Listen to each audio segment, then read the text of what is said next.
Expectation is such a powerful thing. A belief is just a thought you keep thinking. An expectation is a thought that you've thought about so much and kept active in your vibration for so long that you just keep realizing it. Law of attraction just keeps showing you versions of it until you say, see, that's why I believe it. I believe it because it's true. And we say, no, it's true because you believe it.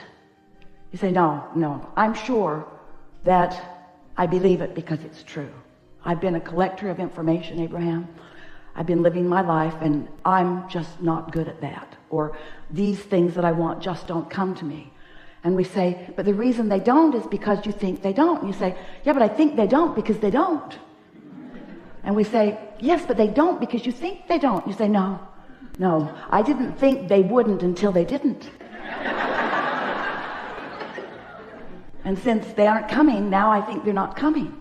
And we say, well, somehow you've got to figure out how to break that cycle, because the universe is not giving you what you're saying with your words. The universe is giving you what you're offering vibrationally. And what you're offering vibrationally, in other words, the universe is giving you what you mean. The universe is giving you what you expect. The universe is giving you what you've practiced thinking about.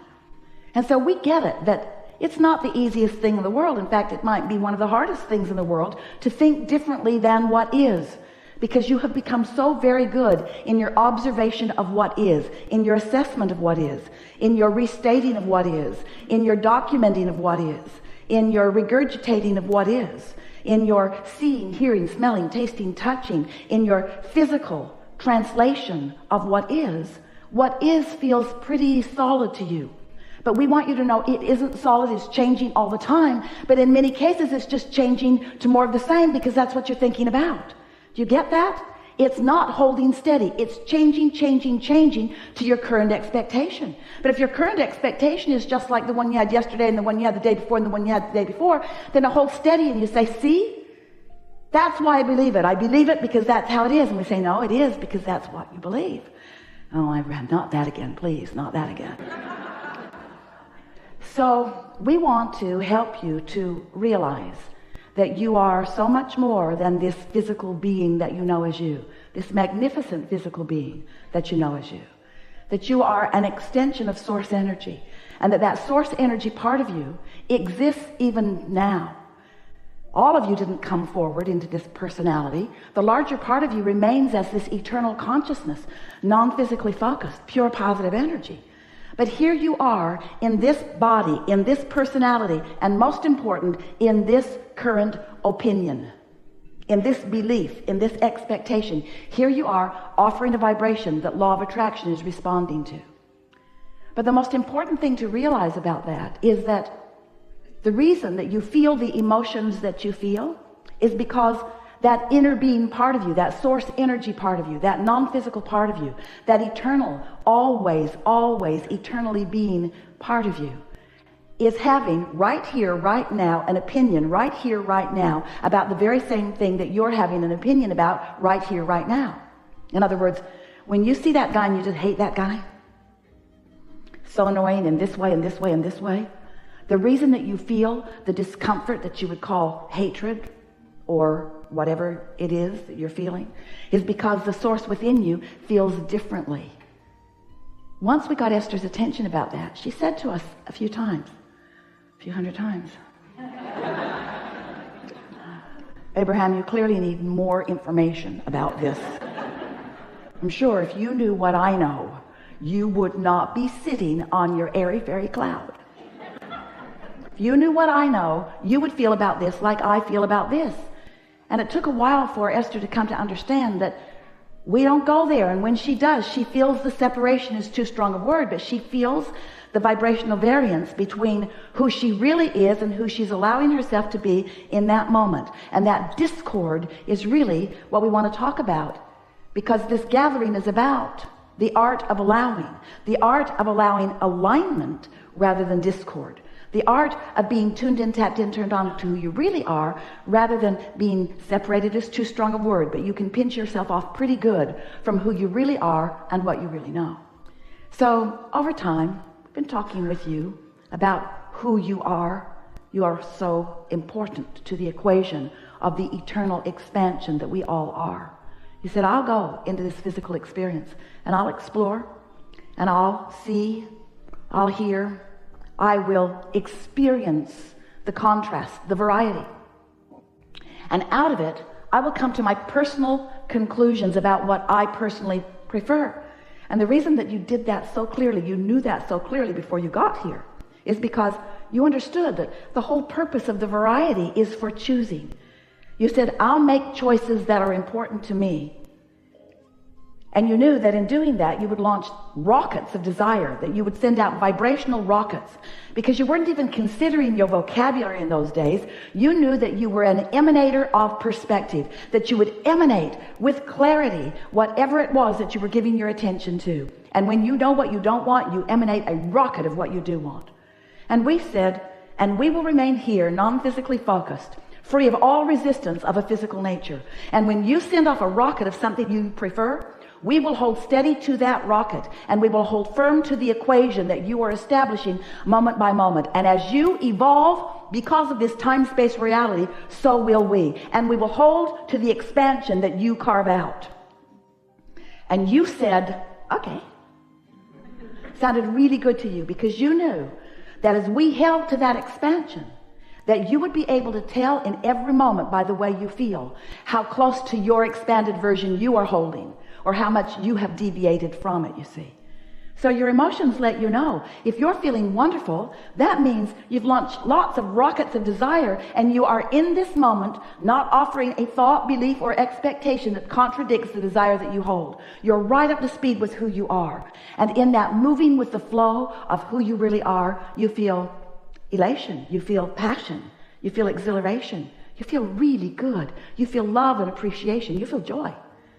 But if you are feeling frustration or overwhelmment, if you are feeling angst of any kind, if you're feeling anger, or if you are feeling grief, if you're feeling revenge, or any of those negative emotions that feel like despair or fear, then that means that your perspective in this moment is so far apart from the perspective of your source about the same thing.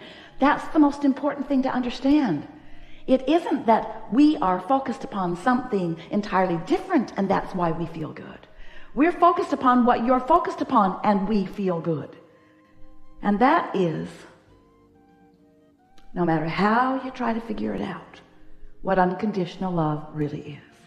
We maintain our alignment with that which is love, regardless of the condition. Now Esther wants to say, well, Abraham, if you were in the condition where I am, you might be feeling differently. And we say, do not argue for your conditional limitations. If you will distract yourself from the condition that is causing you the separation from all that you are, from all that we are, from that which is life, from that which is love, from that which is source, if you'll just cut that out, you'll feel good. Thank you. Your warm-up was perfect, and I've been thinking about beliefs and momentum and the analogy. Momentum is our favorite word because momentum and law of attraction are the same thing, aren't they? Yes. Yeah. Mm-hmm. Yeah, and I get that. And so this model I've been thinking of is, I'm the tree, my beliefs are these strong limbs, and then the momentum are, core beliefs are the strong limbs, and then additional beliefs that spring from that are smaller branches that come out. And so what I'm interested in is thinking about core beliefs and adjusting and changing those. And as I wonder about perhaps trimming some of the branches back and not getting at a core belief. The thing is, we get what you're saying, but what you're actually saying and meaning is, I've got beliefs that are hard to change. So I'm trying to whittle them down just a little bit. Well, that's what I wonder, are they? And what we really want to say is, rather than thinking about beliefs that you want to change, because when you think of something that needs to change, you're looking right at it, and it's not changing, it's getting stronger. Every time you look at it, it grows deeper roots and more branches. In other words, it goes down and out. And so when you instead think about what you'd like to think about, what we've been saying for a little while is that the way to stop practicing beliefs that you no longer want to perpetuate is by making them more and more general. Now that's what your tree analogy was about. Right. But in your analogy, from our perspective, the leaves on the tree are the more specific. The branches are the more general. But also in your analogy, the branches were the more core beliefs. And so you're sort of getting in your own way about that. Yeah. Just in general terms, when you are general, you are less specific. Write that down. That's really important. That was good. Truths of the universe happen here. When you are general, you are less specific. When you are less specific, there is less momentum. So if you can go back to the general that is easier for you to align with, back to the general that is easier for you to find harmony with the source within you. Once you stabilize there, then from that stable, non-resisted vibration, now new evidences of that will fill out the branches of your tree. That makes a lot of sense. And as I think about that, and I practice that a lot and getting general, I've got little boys that help me get very general and play, and so that's all really good. As far as beliefs, how many core beliefs do people have? Is there? And there I am, I'm focused on it again, I get it. Well, let's get back to the really core of who you are. From the source energy perspective of who you are. So there is not believing, and then there is hoping, and then there is believing, and then there is knowing. That's sort of the continuum of this vibration of belief. So the source within you knows these things about you.